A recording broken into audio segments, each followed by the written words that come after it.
All right, everybody, welcome back. We are in the home stretch. All we need to do is to get the price level of the overall economy, PT, and then we're done. We already have the households finished.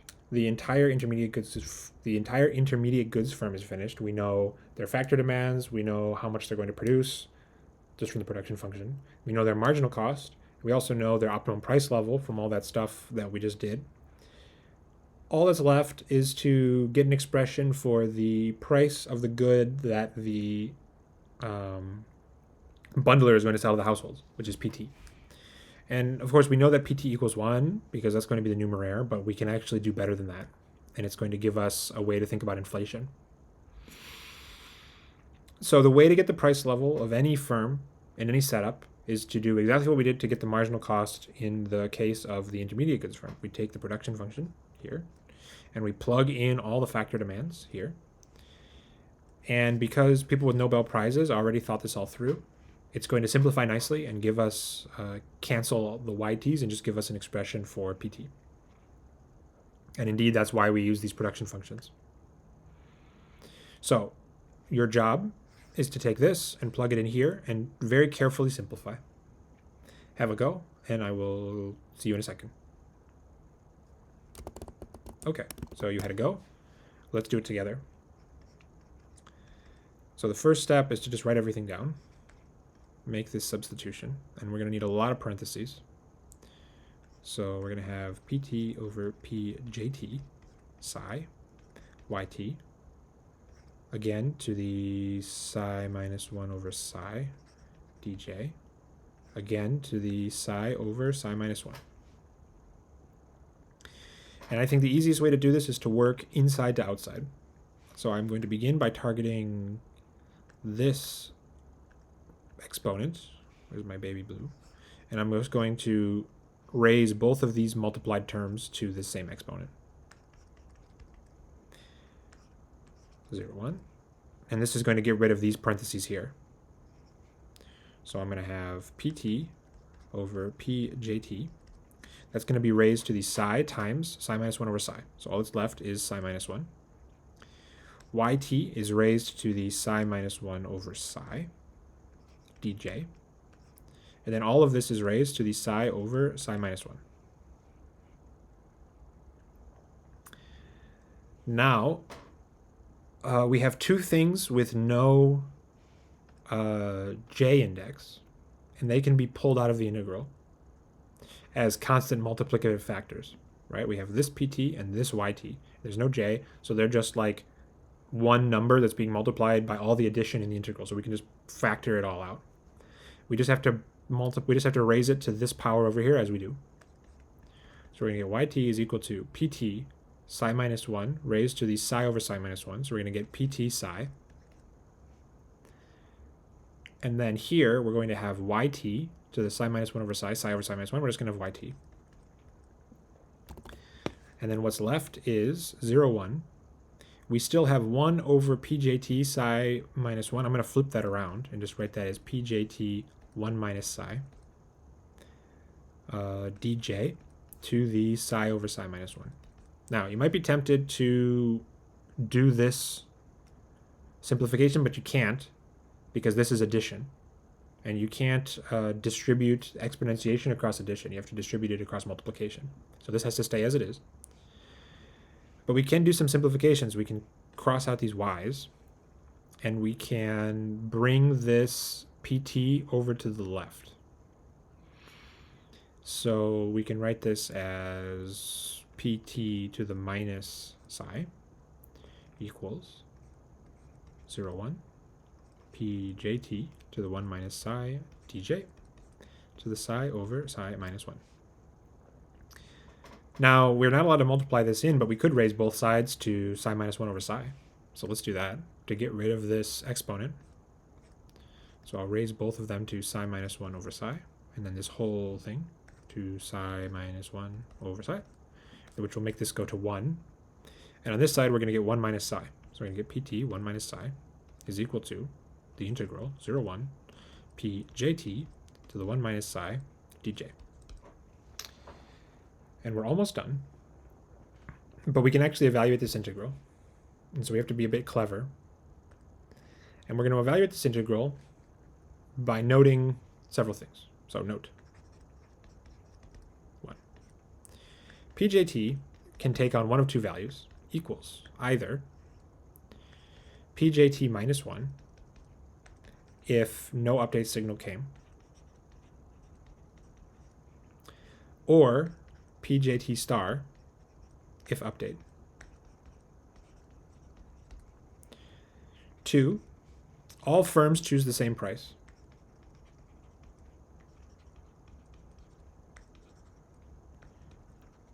The same price because all marginal costs are the same.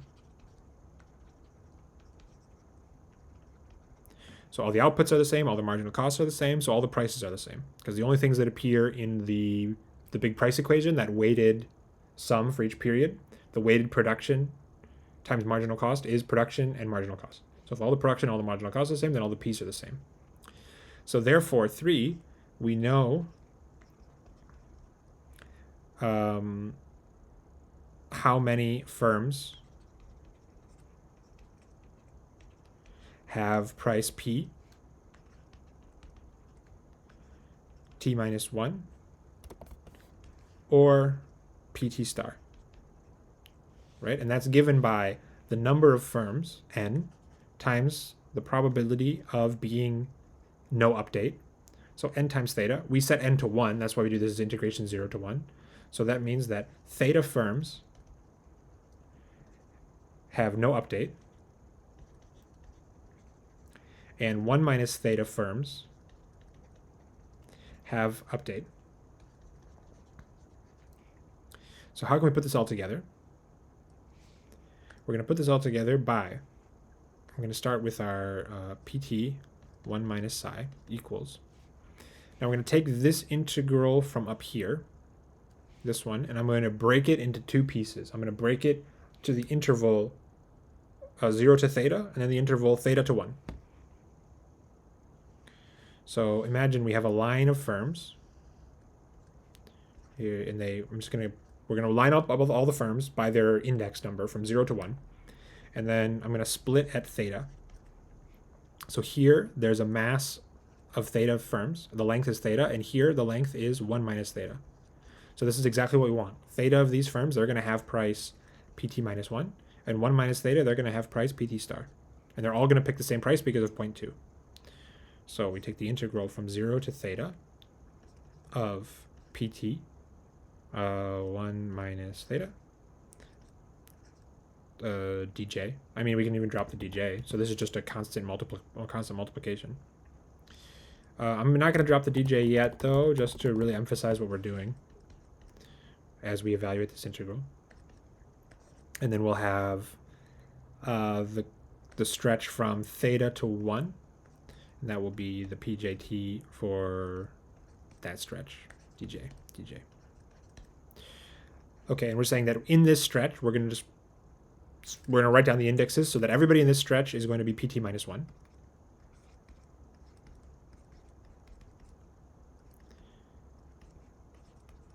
And then in this stretch, we're going to write it down so that everybody over here gets PT star. Okay, and so we're just adding the number PT minus 1 a bunch of times from 0 to theta. So that means there's going to be theta of these. And here we're just adding the number PT star a bunch of times from 0 to 1. And so there's going to be 1 minus theta of these. To the 1 minus psi, I didn't write that here, I apologize. And this is all equal to PT 1 minus psi. So now what we can do is we can divide everything by PT 1 minus psi. So we're just going to get 1 is equal to theta PT minus 1 over PT 1 minus psi plus 1 minus theta PT star over PT 1 minus psi. So what we get in the end, this is 1 over inflation, right? Inflation, pi t, is equal to PT over PT minus 1. It's the percent change from yesterday to today. So this is 1 over inflation. We're going to get that 1 is equal to theta times inflation to the psi minus 1. And then this is the real optimum. What color? This is the real optimum price. So this will just be, let's just call it PT star. Now this is confusing, I admit, because this was nominal for all of this work. We were working with nominal price, and then now I just at the very last second said, let's just rewrite it and call it real price. So maybe that's not good. You could make a new variable, put a tilde here or something, or put a little hat, as you like. What I wish I had done is just been clearer from the outset and had like an N here everywhere for nominal, nominal, nominal. It's a lot of ink, so I did it this way. But just know now that what we see is that normalizing for the price, we're going to have that the inflation plus the real optimum value is going to be equal to 1. So that is the price level of the economy. If you like, you can also leave it this way. It's just a little bit, you can't see inflation. Once you divide through, you can see how inflation enters into the price level. And that's why we did all of this work, was specifically to get this term right here. Maybe you think that's crazy, but there it is. And there you have it. This is the new Keynesian model. From here, you could find a steady state, and I encourage you to do that. There's nothing fancy in the steady state. Just when you work with that big infinite sum, all the times are going to fall away. So you can do a ton of simplification. And you'll see that you get a very easy expression in the steady state for the marginal cost from the PT star. That PT star will equal 1. That's actually really easy to see, right? From this equation, you can see that PT star is 1 in the steady state because pi is equal to 1. So pi SS is PSS is 1, of course. And so you get 1 equals theta. This is just 1 plus 1 minus theta PSS star to the 1 minus psi. You can subtract this over. You get 1 minus theta. So this cancels, and you'll get, I guess I'll write it out. So you get 1 minus theta equals 1 minus theta PSS star to the 1 minus psi. Cancel, cancel. So you get 1 equals PSS star. And then you can raise both sides, of course, to 1 over 1 minus psi, and you just get this. So a lot like the investment function, we did tons and tons of work, but none of it matters in the steady state. You'll get that 1 is equal to PSS. You'll get that MCSS is equal to, I believe, 1 over 1 plus psi, I want to say. I could be wrong, but have a try, see what you get. Once you plug in this PSS, then you can just do a bunch of simplification. Actually, it should be psi over, let's see, because it should just cancel the infinite sum. I'm just looking at my notes what the infinite sum was. You'll get psi over psi minus 1.